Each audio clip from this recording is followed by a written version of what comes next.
नमस्कार साथियों। स्टडी शाला 2.0 के आपके अपने परिवार में आप सभी का स्वागत है। देखिए दोस्तों, पुरस्कार और सम्मान जो है वो आपकी सभी परीक्षाओं में बार बार पूछे जाते हैं। ठीक है। और साहित्य के जो सम्मान है, जैसे सरस्वती सम्मान है, व्यास सम्मान है, ज्ञानपीठ सम्मान है और साहित्य अकादमी सम्मान है, ये चार सम्मान आपसे बार बार पूछे जाते हैं।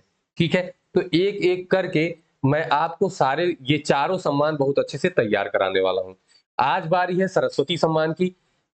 आज हम लोग देखने वाले हैं कि सरस्वती सम्मान में क्या-क्या होता है और वर्ष 2022 में 2021 के लिए किसे दिया गया है। ठीक है। तो आज हम लोग सरस्वती सम्मान में सारी चीजें समझने वाले हैं। तो आइए शुरू करते हैं। सबसे पहले हम लोग शुरू करते हैं कि सरस्वती सम्मान किसके द्वारा दिया जाता है। तो ये दिया जाता है के बिड़ला फाउंडेशन द्वारा दिया जाता है। और इसकी स्थापना कब हुई थी? तो स्थापना हुई 1991 में, मतलब ये पहली बार 1991 में दिया गया। ठीक है। आइए सम्मान राशि की बात करें तो सम्मान राशि कितनी प्राप्त होती है?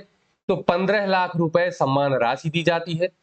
साथ में एक प्रशस्ति पत्र दिया जाता है, एक शाल दी जाती है और एक प्रतीक चिन्ह दिया जाता है। ठीक है। तो चार चीजें दी जाती हैं: 15 लाख रुपए, प्रशस्ति पत्र, प्रतीक चिन्ह और शाल। ठीक है। यदि हम भाषा की बात करें कि किस भाषा में की गई रचनाओं को यह पुरस्कार मिलता है, तो दोस्तों देखिए, ये जो है भारतीय संविधान में जो अनुसूची 8 है, ठीक है, 8वीं अनुसूची में जितनी भाषाओं का उल्लेख किया गया है, उन सभी भाषाओं में की गई रचनाओं के लिए यह पुरस्कार दिया जाता है। प्रति वर्ष दिया जाता है और किसी एक भाषा में दिया जाता है। ठीक है। ऐसा नहीं है हमारे संविधान की 8वीं अनुसूची में 22 भाषाओं का उल्लेख किया गया है। ऐसा नहीं है कि प्रतिवर्ष 22 भाषाओं में दिया जाता है, नहीं। 22 भाषाओं में साहित्य अकादमी पुरस्कार आपको मिल जाएगा, लेकिन सरस्वती सम्मान जो है केवल एक भाषा में दिया जाता है। उन 22 भाषाओं में जो सबसे उत्कृष्ट रचना होगी उसी को दिया जाएगा। अब देखिए, क्या पूरे जीवन काल की रचना को दिया जाता है? नहीं।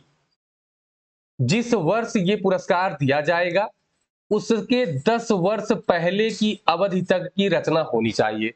अब 10 वर्ष पहले की अवधि तक का क्या मतलब है? मतलब ये है कि अगर आपको पुरस्कार 2021 के लिए दिया जा रहा है तो वो रचना 2011 से 2021 के बीच की होनी चाहिए। ये 10 वर्ष की अवधि के बीच की रचना होनी चाहिए। ये आप समझ गए, भाषा समझ गए, रचना रचना का कार्यकाल कब से कब तक के बीच का होना चाहिए ये भी समझ गए आप। सम्मान राशि कितनी मिलती है, कौन देता है और किस सन में पहली बार दिया गया, मतलब कब इसकी स्थापना हुई। अब आइए, अब बात करते हैं कि प्रथम सरस्वती सम्मान किसे दिया गया। तो दोस्तों, प्रथम सरस्वती सम्मान जो दिया गया है, देखिए प्राप्त करता है डॉक्टर हरिवंश राय बच्चन। ठीक है, डॉक्टर हरिवंश राय बच्चन जी। और जाहिर सी बात है कि जब 1991 में पहला सम्मान दिया गया तो पहला इन्हीं को दिया गया, तो 1991 में ही दिया गया होगा। तो 1991 में डॉक्टर हरिवंश राय बच्चन जी को प्रथम सरस्वती सम्मान से सम्मानित किया गया। देखिए, रचना क्या थी? रचना थी इनकी आत्मकथा। वो 4 खंडों में विभाजित है। ठीक है। तो 4 खंडों में विभाजित रचना है, इनकी आत्मकथा है। तो कौन कौन से खंड हैं जो आप पढ़ते हैं कि क्या भूलूं क्या याद करूं? ये इनका पहला खंड था। दूसरा खंड था नीड़ का निर्माण फिर। तीसरा खंड था बसेरे से दूर और चौथा खंड था 10 द्वार से सोपान तक। ये चारों रचनाएं इन्हीं की थी, इन्हीं की आत्मकथा है। और 4 भाग में इनकी आत्मकथा, 4 भाग में, चारों के नाम आपके सामने रखे गए हैं।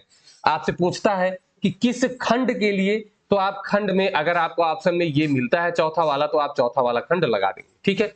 अब आइए, भाषा कौन सी थी, किस भाषा के लिए दिया गया था? तो हिंदी भाषा। मतलब इनकी रचना किस भाषा में थी दोस्तों? हिंदी भाषा में थी। अब चलिए, एक प्रश्न और आपका बन गया कि हिंदी भाषा में प्रथम सरस्वती सम्मान किसे दिया गया? तो ये भी होगा डॉक्टर हरिवंश राय बच्चन जी को। और यदि पूछा जाए कि किसी भी भाषा में प्रथम सरस्वती सम्मान किसे दिया गया, तो वो भी हरिवंश राय बच्चन जी ही होंगे। ठीक है। चाहे हिंदी भाषा हो और चाहे ऑल ओवर देखा जाए तो दोनों में इन्हीं को दिया गया। अब आइए 2020 के लिए। देखिए, जब 2020 का सम्मान दिया जाएगा तो वो 2021 में दिया गया होगा, लेकिन वो किस वर्ष का था? 2020 का था। 2021 वाला जो दिया गया आएगा ये 2022 में दिया जाएगा, मतलब 2022 में नामकरण इनका हो चुका है। ठीक है। अब देखिए, दोनों इसलिए जान लेना जरूरी है कि आपका कंफ्यूजन दूर हो जाए। कंफ्यूजन कैसे दूर होगा? देखिए, सबसे पहले आपको संस्करण भी याद रखना है कि ये 30वां संस्करण है कि 31वां संस्करण है। तो जो 2020 के लिए 2021 में पुरस्कार दिया गया था, ठीक है, वो था आपका, देखिए, वो मिला था 30वां संस्करण, ठीक है, और किसे मिला था? शरण कुमार लिम्बाले जी को मिला था, ठीक है। वो संस्करण 30वां था, ठीक है, और जो हाल ही में मिला है 2021 के लिए 2022 में, वो 31वां संस्करण है, याद रखिएगा, ठीक है। 2020 में 30 और 2021 में 31। आप ऐसे ही अंदाजा लगा लीजिए, आपको ये पता होगा 30 और 31। अब आप कंफ्यूज होंगे कि 30 में कि 31 में। तो जब 20 होगा तो यहां 30 होगा, जब 21 होगा तो यहां 31 होगा। बस सीधा सीधा आप समझिएगा, ठीक है। अब 30वां किसे मिला था? शरण कुमार लिम्बाले जी। इनकी रचना क्या थी? सनातन, जो कि एक उपन्यास है और वर्ष 2018 में प्रकाशित हुई थी। तो देखिए दोस्तों, 2020 में दी गई और पिछले कब से कब तक की होनी चाहिए? 2010 से 20 के बीच की रचना होनी चाहिए थी। तो ये रचना 2018 की है और भाषा कौन सी है? मराठी। और ये है आपके शरण कुमार लिम्बाले जी। बात करें 31वें संस्करण की, जो कि नवीनतम संस्करण है, 2021 के लिए दिया गया है, वर्ष 2022 में। प्राप्तकर्ता कौन है? प्रोफेसर रामदरस मिश्र जी हैं, ठीक है। और रचना संग्रह कौन सा है इनका? तो मैं तो यहां हूं। देखिए, आप हिंदी के अभ्यर्थी नहीं है कि मैं इनकी ढेर सारी रचनाएं आपको बताऊं। तो जिस रचना के लिए दिया गया वही इंपॉर्टेंट है, वही याद करिए। ये एक कविता संग्रह है, मैं तो यहां हूं, ठीक है।